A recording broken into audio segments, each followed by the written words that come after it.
Hello, everybody. Welcome back to Talk with TQ and the Energy Stoners Cafe. And as always, I bring the most interesting people that I can find on the planet to you. Tonight, I have a great guest. I've never met her, so I didn't talk to her in advance, and I kind of like that. I love the impromptu kind of thing. Her name is Roxanne Wright. She is a Canadian filmmaker, and she has a film that she's promoting right now that's called If She Only Knew.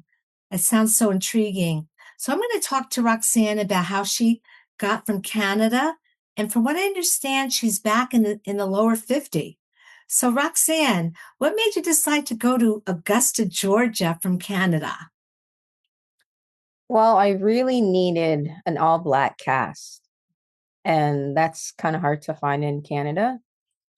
So the US and Atlanta had the look that I was looking for.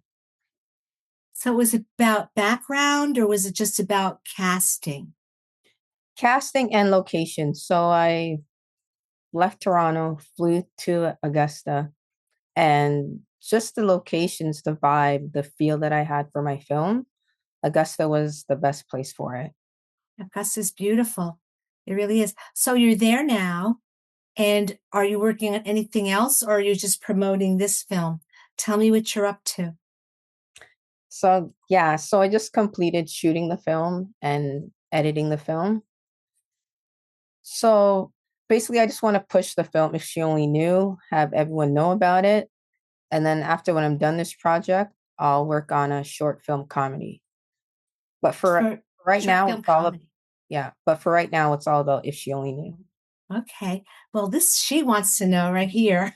What's the film about? It sounds intriguing and it almost sounds like a little bit like a chick flick, but I won't label it. I like Okay. all movies. Okay. So without any spoil alerts, Okay. let's say it's about two best friends. Mm. The main character's name is Kendra and Jackie. And there's a bit of jealousy that happens. And one of the best friends keep hitting a few milestones, and the other friend is jealous about that. And only time will tell what happens in the end. But the lack of communication is what's building the suspense. The lack of communication. That does sound interesting because you know how we women are. We like to talk about it in Yeah, detail.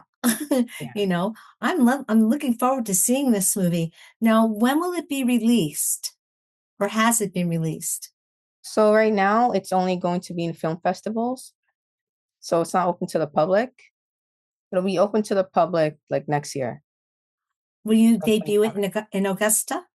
Yes, I'll have a screening in Augusta. Oh, wonderful. I think that, I think you might have picked the right place. It's the home of uh, the legendary James Brown. I don't know if you knew Yes, that. Yeah. yes. Yeah. So how did So you get, go ahead. I'm sorry. Go ahead. So I'm just gonna piggyback off that. So in my Mhm. film, I had to make sure get the mural, the James Brown mural. I needed that in my film. So that's a sneak peek. That is in the film. Okay. So we're not gonna ruin it for people that want to see the movie. Mhm. So what's the first film festival that you'll be going to with the film? So right now, there's like a whole variety. So I'm not limiting myself to just one or two. I just want to push it in all the major film festivals. So I can't give the names yet, but it's looking good so far. I can say that. Okay, so it's wide open. That's a wonderful thing. And so you call your company Smirky Rocks Productions. I love the name. How'd you come up? I know how you came up with the rocks, but why the Smirky? So I'm always smirking. So it's like, all right. So I have that look sometimes just through conversations, like I'll smirk. So it's like I'm interested. I have a little bit of mystery and still happy. So yeah. Is this your first film? Have you done films before? Have you made other films? I know that you're also an actress. Yes. So I've done two other short films. One was a silent film, not really like a horror, but like a dark silent film. And the other film is called Hope, and it's about a young black girl who was it's kind of like animation, and she's giving a message to all girls and all people that feel out of place, letting them know to love themselves and that you're beautiful, and to not let negativity or the thoughts of what people say to you bring you down.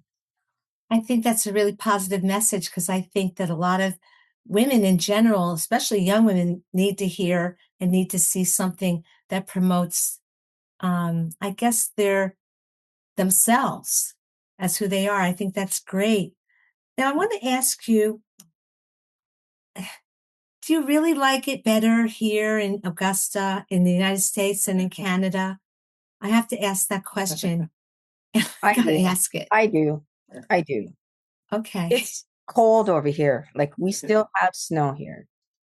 And I was surprised. I didn't know Atlanta and Augusta was that warm. Like I went from coming off a plane in my winter jacket to not needing my winter jacket at all. So that was a great feeling. Yeah, Augusta's warm. I was there. And just the type of people, like there's a lot of people of color, and Toronto and Canada is really diverse. So it felt good to be in Atlanta surrounded by people that look like myself. Yeah, I hear you on that one. Although it is a special place, it's quite a community. Atlanta. I mean, not the same as Augusta. Atlanta is far more of a populace, I would say. I did hear you say Atlanta, did I not? Yeah. Yeah, okay. All right. Atlanta and Augusta. It's just when I was in like both places, I know it's like maybe 2.5 hour drive away, but Yeah, I was still surrounded with people that look like me. So I'm not used yeah. to that here. In Canada. Yeah. Yeah. Although Canada does seem to have a multicultural slant to it, at least when I was there. Maybe because I was there. I don't know why. When you're there, Yeah. but you're saying there's definitely more diversity in Georgia by far. I would agree with you there. I've been to both places, Canada and Georgia. I think Hmm. you'll do well. And are you aware, I imagine you are, that Atlanta is been sort of pegged as Hollywood East. I heard that. That's great. That works for me. So your timing is good, Hmm. I would say. And you collaborating, I understand, with Lucinda Clark. Yes. So Yeah. she approached me and I told her about my film and what I'm working on. And she's like, why don't you come check out Augusta? I said, sure, no problem. No problem. So she ended up contacting me because of my other film, Hope, and she liked the concept and she saw my filmmaking skills. And I said, I'm all for it. Like, I really need to get this film done if she only knew. And I was willing to work with Lucinda, and we met with a great crew, great cast. It was a really good experience. I'm sure. I'm sure. I know working with Lucinda is definitely a good thing. I've done worked with her on some things as well. So what is going to happen? Well, let me just backtrack a little bit. What is the movie Hope about? I'm sure it's about hope. It sounds like sort of an inspirational title. Tell Yeah. me about that one. So Hope, I named her Hope, the main character Hope, because she hopes that through watching the film, people take a positive message from it, and to have that self-confidence that they're lacking, and to know that, for example, Black features, right? So I touch upon like the size of their nose or like their hair is like different from everyone else's, but that's unique and that's beautiful. And that we should love the way we look, regardless of what people think. Yeah, that's still an issue to this day. I know it was that way, years ago it was an issue. And then all of a sudden we were allowed to wear our hair natural Mm. without feeling and still get a job. Yeah. I'll say it like that and still get a job. Because I know there's a time you couldn't get a job if your hair was natural. I would say that was in the night for me, that was in the 1970s. Yeah. What has your experience been? Because I can see that you're young. It's still common. It's like I don't want to say it's all about what people see on TV, but everyone wants, the straight hair or the weaves and the wigs. And because of where we live, I feel like it has a lot to do with where we live in like North America. Because Yeah. other parts in the world, like if we were in Africa or on an island in the Caribbean, they wear their hair any type of way and they're used to it, they accept it. But it's more of a North American thing where you need to have straight hair, you need to look like everyone else. Like, you can't look too different. And if you do wear your hair natural, it's like they want to touch your hair or see what it's about, or like, why is your hair so different, and you get questioned. So Hope. So Hope is actually the name of a girl, of a woman, a young woman. Yeah, a child. Yeah. Yeah. Did you write this film or write the screenplay thinking about someone in particular that you knew? No, I was thinking about more of the message to the audience. And because with people of color, just from what I'm hearing and seeing, and even for like young girls, like they're not happy to be in the skin that they're in. So Hope is giving that message to young Black girls and people that don't feel as if they belong, that they're valued and loved. And I just wanted to push that message out there. It's a good message. And you mentioned the Caribbean being more accepting of a natural Black woman than they are in this country. Are you from the Caribbean? Do you have roots in the Caribbean? I'm Canadian. I was born Hmm. in Canada, but my parents Hmm. are Jamaican. Your parents are Jamaican. Yeah. Yeah, I picked up a little bit of an accent. So tell me about If She Only Knew, because the title is very, very intriguing. Mhm. How big is the cast that you're working with? And what kind of crew do you have? And did they travel with you? So the cast, there were 9 cast members, and I'm also one of the cast members. So I Okay. acted in my own film. The crew, we had about like 5 or 6 people in the crew. Yeah. Okay. So it's a nice small production company. Yeah. And the story, it was originally a screenplay, or was it a book first? And No, did you this is write it? no, I wrote it. So this is all out of my head. Oh, Because wow. I had a vision. I knew what I wanted the film to have. I know the messages that I wanted the film to display, and I knew the vision and look that I wanted to do. And we shot the film in 2 days. Oh, 2 days. 2 days. Yeah. 2 days. Yeah.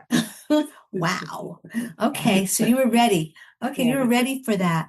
And Yeah. in thinking about the story itself, I have to ask you this question.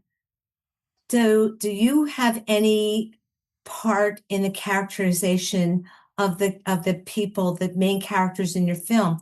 Like, were you Hope, or did you go through this yourself? So with If She Only Knew, it's basically of like what I see, what I hear through like family and friends. And I see a lot of women jealous of other women.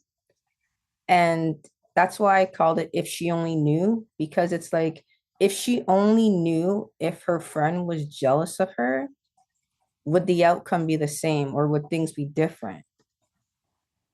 Yeah. So if she only knew, and then I have to say, if she only knew what?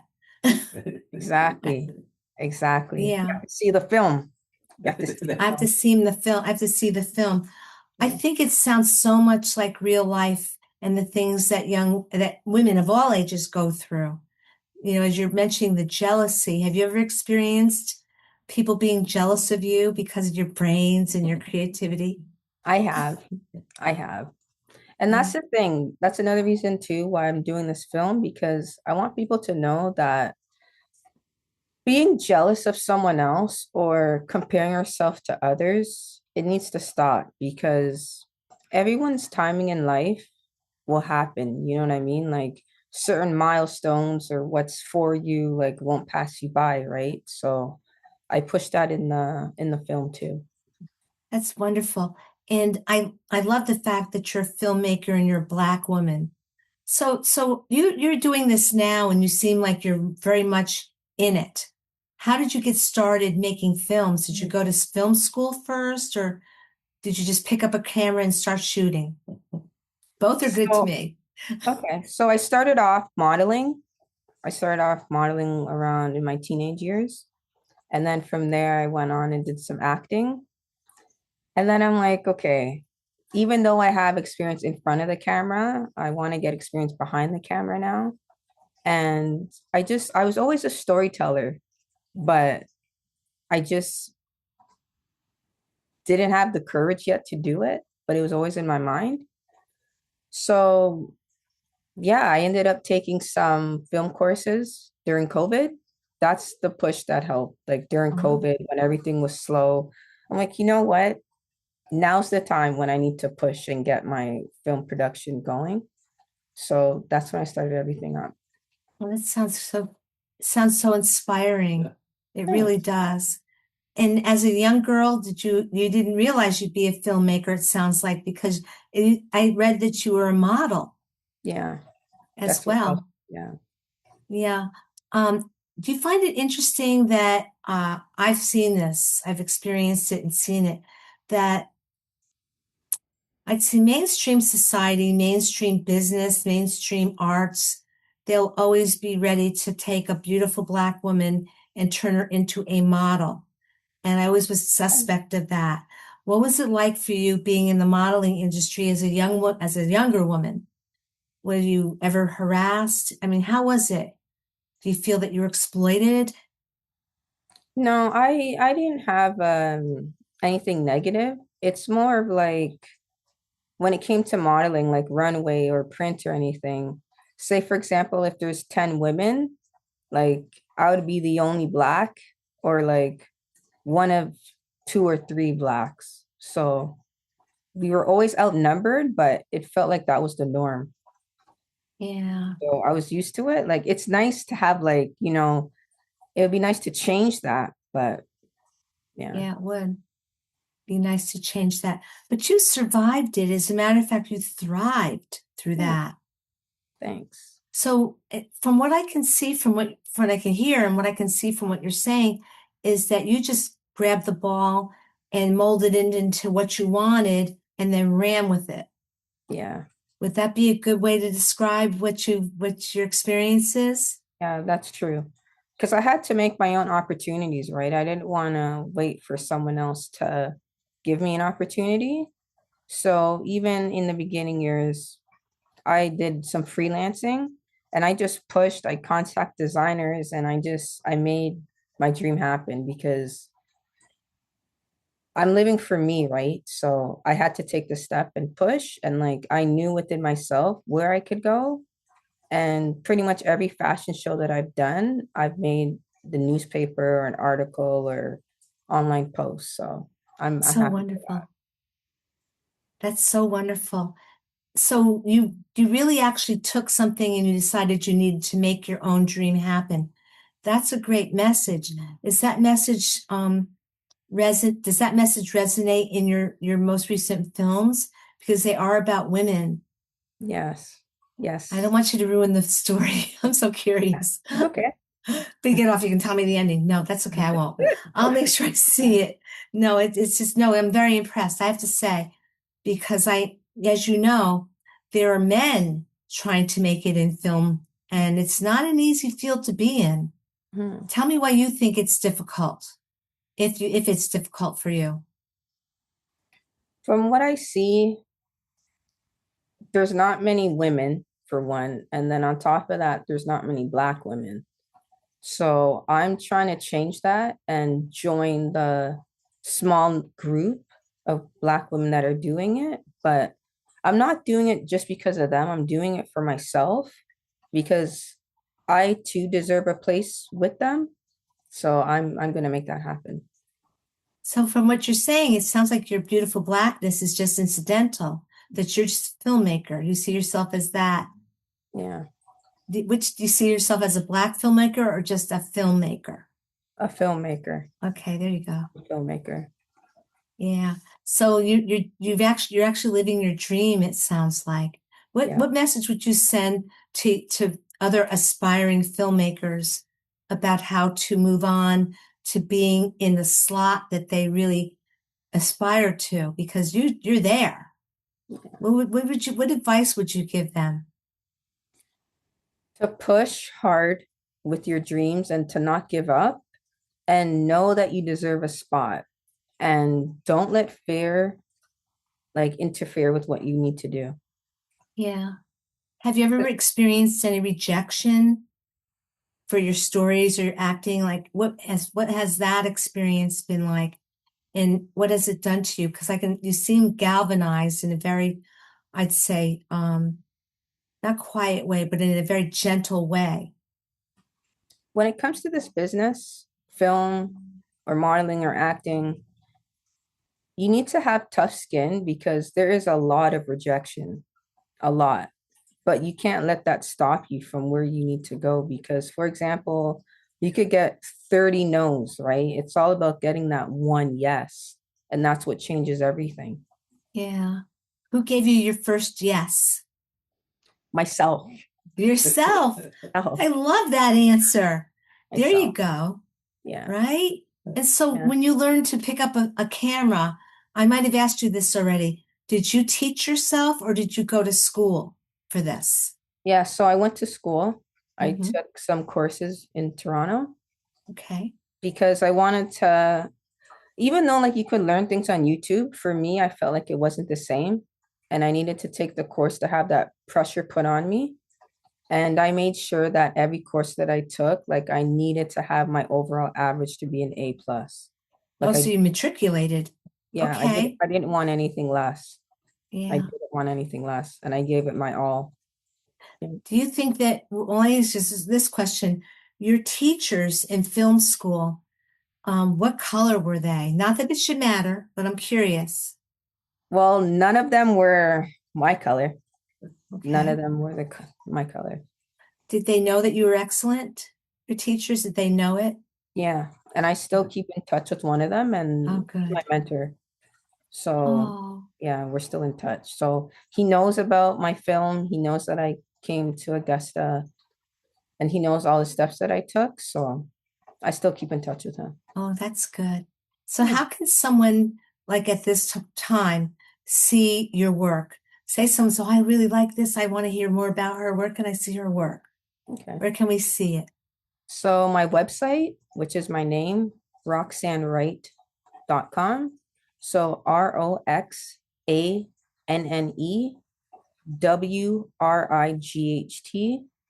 RoxanneWright.com. Okay. So Um, RoxanneWright.com. Where does yeah. Smirky Rocks come from? Is that your email address, Smirky Rocks? No, so that's what I called my company. Okay. That's my business. So on social media, if anyone wants to type in Smirky Rocks Productions, that's where they can Mhm. find me too. But So I everything, imagine you're on Instagram, yes, at Smirky Rocks Facebook. Productions. Yep. Are you on LinkedIn? Yes. Oh, good. Under Model Roxy. So, but everything's on my website. So if you go onto my website, everything Mhm. that I'm on is there, all the socials, Yeah. All the links are there everything's to your social. there. Yeah. You've really done something Thanks. fantastic with your life at such a young age. Thank I am you. impressed. And I have to say this, shout out to Lucinda Clark, because Lucinda Clark does not engage with anybody that's going to waste her time. That I know about her. She doesn't want anybody wasting her time. So if Yeah. she's working with you, I know that you're something and you're somebody, Yeah. so Thank you. congratulations on that. It's And okay. what are you going to do next? You've done so much for a young thing. It's almost like you've lived a life already. No, I'm going to keep going. I'm going to keep going until I can't anymore. But my next project's going to be a comedy. So I'm going to Oh, bring more humor. what's it going to be called? I'm not sure yet. I kind of have a name. I might call it The Fugitive. Okay. Yeah. Okay. And so are you hiring funny people to be in it? Yeah, it'll be funny. It'll be Yeah, good. I'm I'm excited sure. for I'm it. sure. Yeah. Yeah. Now you make me smile, because I feel so happy to see a young Black woman doing well. Thanks. It just sort of lights me up inside. I'm not just trying to stroke you. I really mean that. Thank you. We need you. We need you. And young girls and young people need you to be successful. No pressure now. I'm just saying. That makes me Okay. feel good. And it was really nice having Terrence Williams a part of my Oh, crew. And okay. he won an Emmy. He's a Emmy winner. Okay. So Terrence Williams. yes. Okay. Yeah. Okay. It's nice to know. I like to hear people of color doing well. Yeah. And I especially like to hear that women of color, or any woman really, it is Women's History Month, but to be able to speak to a successful young filmmaker, I just can say, and I feel confident that you're going to go very, very far. Thank you so Really, much. because the Thank film you. industry needs people like you, Thank and society needs people like you. And you're just doing such a great job. And I like the fact that you really opened your own door. thank You you. didn't wait for somebody, but you got discovered, That which means is a good. lot. Thank you. I appreciate that. No, I speak from the heart. Roxanne, thank you so much for sharing your story. It's a great story. I could talk forever, as you can tell. I'm trying to pare it down. So I think that you're doing really well, and you'll continue to do well. I'm intuitive about that. I can tell by your demeanor that you're going to do well Thank because you're you. serious and friendly, and the sincerity comes through. And I have to wrap up the show. I hate it when it ends. I really do, but all good things. But there's always another interview in the hopper. So now that you know me, I might interview you about all of your films. But Thank you. thank you so much for coming on Talk with TQ and also the Energy Stoners Cafe. And I wish you all the best of luck with your endeavors. And if there's anything else you want to share with me now, please do before I wrap up. I just want to thank you a lot for this interview. It means a lot to me. However, I could push the film if she only knew. I want as much people to know about it. And Mhm. it's going to be good. It If she talks, only knew. yeah, if she only Yeah. knew. If she Because only knew. it hits a lot of messages that the average person wouldn't talk about, but it needs Right. to be discussed. Yeah. So I'm all for the discussion.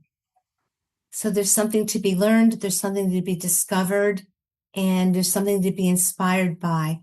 And I thank you so much. I'm so glad you came on. And I know that you're going to be a household word.